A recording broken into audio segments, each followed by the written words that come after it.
Les associations syndicales autorisées, ou ASA, sont des établissements publics à caractère administratif indépendants des collectivités territoriales. Elles regroupent des propriétaires fonciers, agriculteurs notamment, autour de la construction, de l'entretien et de la gestion d'ouvrages afin de préserver une ressource, prévenir des risques et des pollutions, ou encore aménager les cours d'eau. Le canal de Carpentras est la plus importante ASA d'irrigation de France et dessert un territoire déficitaire sur un rayon de 20 km autour de la Durance.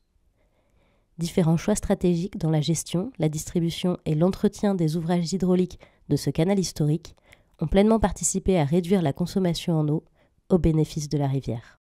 Le canal de Carpentras, il fait partie du système des canaux de la basse Durance. Il a la chance d'être alimenté par les eaux de la Durance et par le barrage de Serponçon depuis les années 50. Sa prise d'eau se situe à Mérindol. C'est une prise d'eau qui n'est pas spécifique au canal de Carpentras, mais qui est partagée avec d'autres canaux, le canal Saint-Julien, canal de Lille, canal de Cabedan-Neuf. Et les premiers kilomètres de ce canal constituent un tronc commun. Ce canal devient canal de Carpentras après une vingtaine de kilomètres. Donc on est situé géographiquement en bout de ce canal. Le droit d'eau du canal de Carpentras est de 157 millions de mètres cubes. Donc ça, c'est la quantité d'eau théorique auquel on aurait droit. Aujourd'hui, on ne prélève plus qu'entre 70 et 75 millions de mètres cubes en fonction des années, mais on n'arrose plus 6 000 hectares, mais 13 500 hectares. Les gestionnaires à l'époque, donc là on parle d'il y a 170 ans, avaient quand même des difficultés à alimenter les 6 000 hectares du périmètre historique du canal. Ils se sont donc assez vite posé la question de comment je vais pouvoir améliorer la desserte. L'Agence de l'eau travaille effectivement avec l'ASA du canal de Carpentras depuis plusieurs années maintenant, à travers notamment des contrats de canaux qu'on a effectivement élaborés et signés avec cette ASA et d'autres partenaires du territoire. Aujourd'hui, nous en sommes au deuxième contrat de canal. C'est un partenaire important du territoire vauclusien, puisqu'il nous permet effectivement sur ce territoire où il a compétence de pouvoir faire des économies d'eau importantes et de pouvoir effectivement aller dans un sens de la sobriété sur ce territoire qui en a besoin. On soutient des projets d'économie d'eau agricole dans les secteurs qui ont été identifiés comme déficitaires au SDAGE. Une rivière déficitaire, c'est une rivière sur laquelle on a identifié que l'ensemble des prélèvements qui ont lieu actuellement dans cette rivière, autant pour l'alimentation potable que pour l'irrigation agricole ou pour d'autres usages, est supérieur en fait à la capacité du cours d'eau. Et que du coup, si tous ces usages, tous ces prélèvements ont lieu, il ne reste pas suffisamment d'eau dans la rivière pour assurer la possibilité pour les espèces qui y vivent d'y effectuer l'ensemble de leur cycle. La première des pistes de travail a été de travailler sur la régulation du Grand Canal. Ensuite, on s'est intéressé au mode de desserte. Le mode de desserte historique du canal, c'est l'irrigation gravitaire. On fait couler l'eau dans le sens de la pente et on va inonder les terres, soit à l'arrêt, soit par submersion. C'est une irrigation qui est très consommatrice en eau.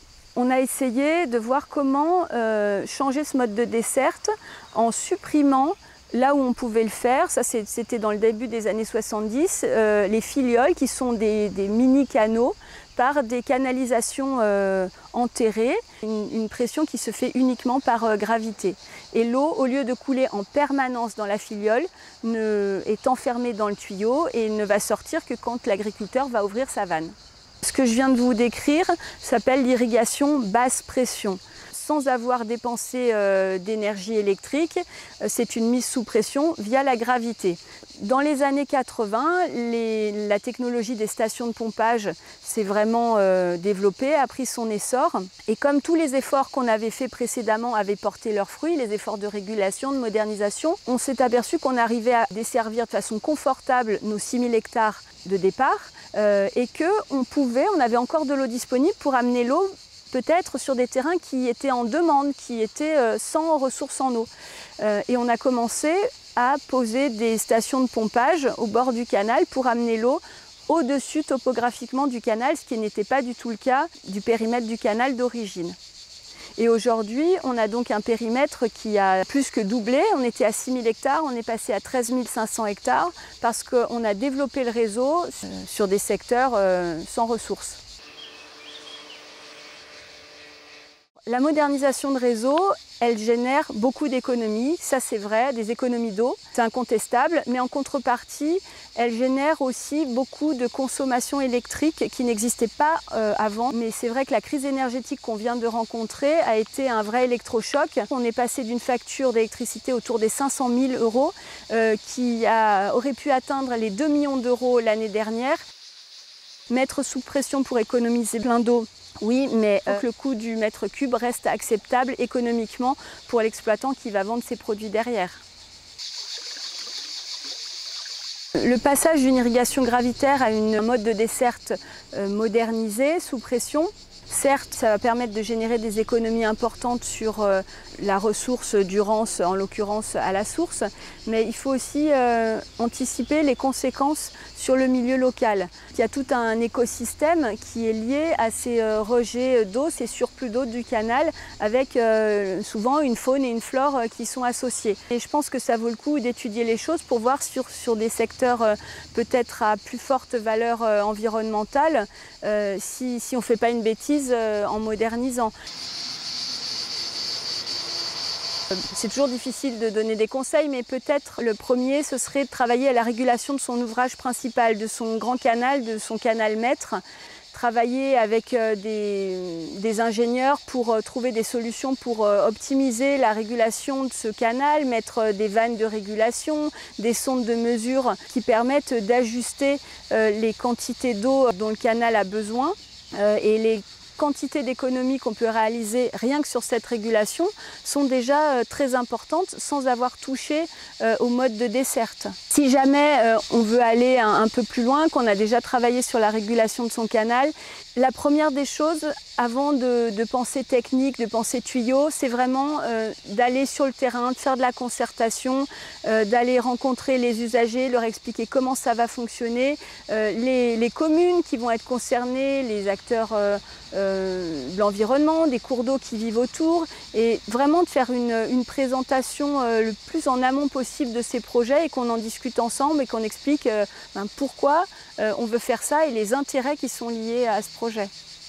C'est finalement le résultat d'une longue émergence qui commence déjà par l'identification des projets, mais également la concertation sur le territoire, la réalisation des études techniques, voire environnementales pour les conduire. Si après cette phase de concertation, on voit qu'il y a une adhésion au projet, mon conseil ce serait peut-être d'aller sur des projets qui restent raisonnables en termes de taille. Il vaut mieux commencer petit, arriver au bout de son projet. Ça fait boule de neige. En général, on voit les bénéfices, l'intérêt des gens qui sont passés à la modernisation et puis on peut embrayer sur un nouveau projet peut-être d'une ampleur un peu plus importante. Donc tout ça a pu être mis en place grâce, c'est vrai, à des financements d'opérations, de régulation, de modernisation qui sont le plus souvent financés à hauteur de 80%, dans lequel l'Agence de l'eau est un des principaux financeurs.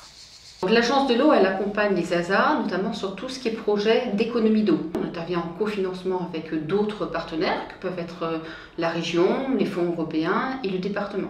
La spécificité des aides de l'Agence de l'eau, c'est que nous, ce qu'on aide, c'est les économies d'eau qui reviennent au milieu aquatique. Dans ces contrats de canaux sont également inclus toute la partie animation, à l'émergence de projets, mais également à la concertation sur le territoire.